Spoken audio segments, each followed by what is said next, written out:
اور نہ میری روش کو اختیار کیے ہو. سرکار نے فرمایا وَسَا يَقُومُ فِيهِمْ رِجَالٌ قُلُوبُهُمْ قُلُوبُ الشَّيْطَانِ فِي جُسْمَانِ إِنسٍ. اور فرمایا ان میں کچھ ایسے لوگ نکلیں گے جن کے دل شیطان کے دل ہوں. شکل انسان کی فی جسمان انسن، انسانی جسم میں، انسانی لبادے میں شکل، دل کس کا ہوگا؟ شیطان کا ہوگا. حضرت حذیفہ رضی اللہ تعالیٰ عنہ، بھائی سب ذرا توجہ کرو، میں بہت قیمتی بات بتا رہا ہوں، سمجھ گئے نا؟ بڑی آسانی سے بریلی میں رہتے ہیں، ہم تو فلاں کا فتویٰ مانتے ہیں، ہم تو یہ کہتے ہیں یہ جائز ہے. ارے ویڈیو بنوانے والوں، تمہیں تاج الشریعہ کا فتویٰ ہضم نہیں ہوتا، رہتے بریلی میں ہو، کھاتے اعلیٰ حضرت کے طریقہ ہو اور کہتے خود کو یہ ہو ہم تاج الشریعہ کے مرید ہیں. ابے تو کیسا مرید ہے؟ تیرے اسٹیٹس پہ ویڈیو ہے، تیرے اسٹیٹس پہ فوٹو ہے. ابے کیسا تو امام ہے؟ میں اماموں سے کہوں گا خدا را ویڈیو سے بچ جاؤ. یہ تمہاری نمازیں نہیں، قوم کی نمازیں ہیں.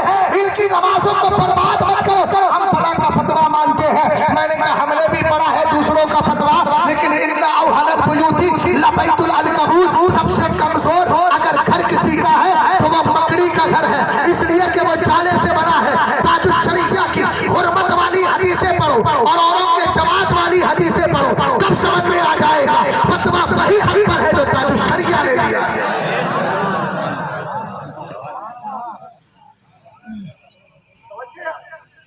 میرے تعلق سے کہتے ہیں بولے وہ بڑے سخت آدمی ہیں. ایک شاعر صاحب نعت پڑھنے کے لیے آئے تھے 3-4 دن پہلے کی بات ہے. وہ کسی کو فون کر کے کہہ رہے ہیں مولانا صاحب سے کہہ دیو مجھے ٹوکے. میں بد اخلاق نہیں ہوں، لیکن مسلک کے معاملے میں الحمدللہ مجھے برداشت نہیں ہوتا. اپنا ہو یا بیگانہ ہو، کسی کو برا لگے تو لگے صاحب. میں دنیا میں آپ کو راضی کرنے ہی نہیں آیا. میں تو یہی کہتا ہوں کام وہ لے لیجئے تم کو جو راضی کرے. کہا تھا شعر میں سے اہل سنت نے اعلیٰ حضرت سے حضور آپ کو گالیاں بھی پڑتی ہوں گی. اعلیٰ حضرت اندر گئے، خطوط نکال کے لائے، کسی نے کوئی گالی، کسی نے کوئی گالی. مجھے بھی گالیاں پڑتی ہیں، کچھ تو فون سے فون کر کے گالیاں دیتے ہیں اور بڑی اسپیشل گالیاں دیتے ہیں. کوئی بات نہیں، گالیاں دو، کھائیں گے لیکن جو مشن ہے اس کو چھوڑیں گے. توجہ فرمائیے گا، ذرا غور کیجیے گا میرے پیارے بھائیوں. آقا کریم علیہ السلام کے دیوانوں، میرے نبی نے ارشاد فرمایا، اللہ سے میں نے پوچھا، رب نے ارشاد فرمایا تیرے صحابہ میں سے اگر کوئی بندہ ان میں کسی کی بھی روش کو اختیار کر لے گا وہ میرے نزدیک ہدایت پر ہوگا. اسی لیے حضرت عمر کہتے ہیں سرکار نے ارشاد فرمایا اصحابی کالنجوم بأیہم اقتدیتم اہتدیتم. میرے سارے صحابہ ہدایت پر ہیں، ان میں جس کا دامن تھام لو گے کامیابی مل جائے گی. ساجد بھائی بات ختم کرنا، توجہ ہے. رسول کریم علیہ السلام کے دیوانوں، مسلک اعلیٰ حضرت کو مضبوطی سے تھامو. حضرت حذیفہ نے کہا سرکار کیف اصنع ان ادرکت ذالک، اگر ایسے لوگ مجھے مل جائیں تو میں کیا کروں؟ کیا کروں؟ میرے نبی نے ارشاد فرمایا تسمع و تطیع الامیر. توجہ کرنا، ہندوستان کا قاضی کون ہے؟ بولو ذرا. حضور قائد ملت قاضی القضات فی الہند الحمدللہ رب العالمین. جو بھی پیران نظام ہیں مسلک اعلیٰ حضرت کا کام کرتے ہیں، چاہے گھر کے ہوں یا پھر ان سے محبت کرنے والے ہوں، ان کے مشن کو لینے والے ہوں، سب ہمارے سروں کا تاج. کوئی پکڑنا ہے، توجہ فرمائیے گا. حضرت حذیفہ نے کیا کروں؟ میرے سرکار نے فرمایا تسمع و تطیع الامیر وان ضرب ظہرک واخذ مالک فاسمع واطع. فرمایا اپنے امیر کی ماننا، اپنے امیر کی ماننا، اسی کی سننا. اگرچہ شریعت کے قانون کی بنیاد پر سزا دیتے ہوئے وہ تیری پیٹھ پر تھوڑے لگا دے، کفارے میں تیرا مال لے لے، لیکن اس نے شریعت پر عمل کیا ہے. اگر ایسا ہو تو چھڑنا مت، پیار سے اس کی ہی بات ماننا. فاسمع واطع. اس لیے آج کے دور میں جس مشن کو سرکار تاج الشریعہ نے عام کیا تھا، الحمدللہ میرا قائد بھی عام کر رہا ہے، الحمدللہ حضور گلزار ملت بھی عام کر رہے ہیں. ایسے پیروں کے قریب رہو اور الحمدللہ رب العالمین جب ان کا قرب حاصل کرو گے، مسلک اعلیٰ حضرت پہ چلو گے اور قبر میں جاؤ گے، 2 سال کے بعد ہم فاتحہ پڑھنے آئیں گے، پھر تم سے پوچھیں گے تمہاری قبر زبان حال سے کہہ رہی ہوگی غاق سر